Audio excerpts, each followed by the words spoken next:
This is Bill Eaves, Associate Real Estate Broker, and I'm here to tell you about the 6 most common mistakes or time bombs that happen in an inheritance, especially selling a house, and what you can do to diffuse them.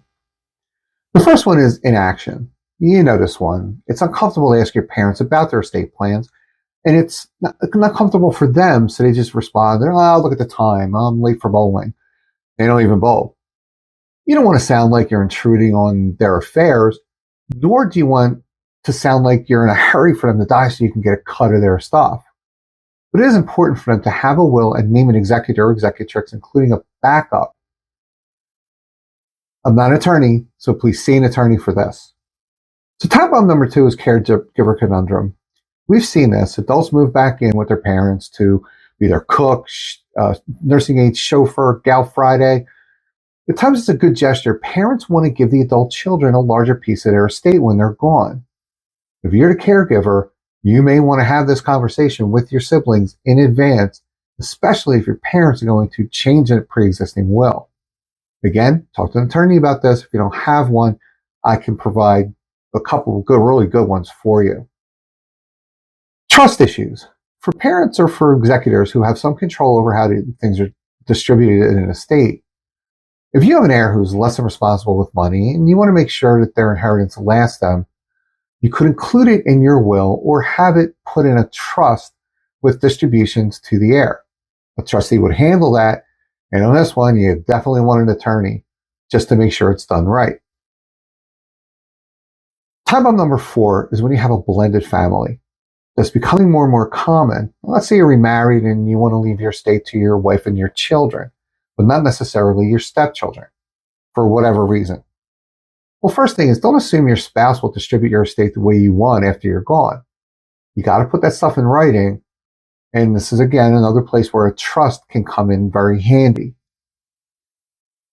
The real estate will be sold, the money put in an estate account, and then everything else happens. Time bomb number 5 is when a family business is part of the estate.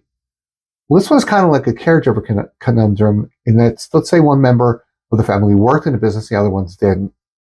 Well, parents usually want to pay the one who's operating the business a little bit more, and they do that through an unequal portion of the estate. Put that in a will, and the best way to avoid fights is, once again, talk about that before you're gone. Get that out in the open. The 6th biggest time bomb is skipping generations. So your kids are okay, they're grown, they're well established, they're financially independent, so you want to bypass them and just give it to your grandkids instead. Now your heart may be in the right place, but you could be setting your kids and their kids up for family strife. If the child is a minor, you'll need a guardianship of the money, and again, a trust and trustee. And it's always best to get these things out in the open so they don't have to squabble amongst themselves. The last thing you normally want to do is leave a mess.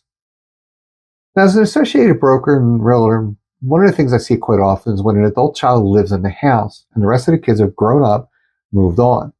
When the occupying child hasn't really taken care of mom and dad, a family war can break out. It's often tough on a person who has to leave the house, especially if they've been there all their lives, because they don't typically have established like a mortgage or rent history anywhere else for the most part. But that house is considered a rental. When a parent passes, the house becomes part of the estate, and living in there, they would be subject to pay fair market rent to the estate, even if they're getting a piece of that back later. And a quick tip with an estate is don't go crazy cleaning it out, modernizing it, putting in a new kitchen, etc., etc.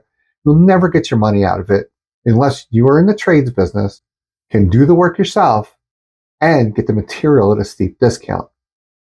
Statistically, putting in a new kitchen only returns 54% of the cost. Now, I have a whole video on the 8 things not to do when selling a house on my YouTube channel where you probably found this video.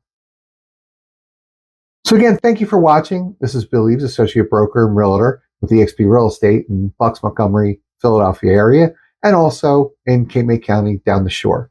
If you have any questions, feel free, just reach out. And look below this video for a useful checklist if you're going through an estate.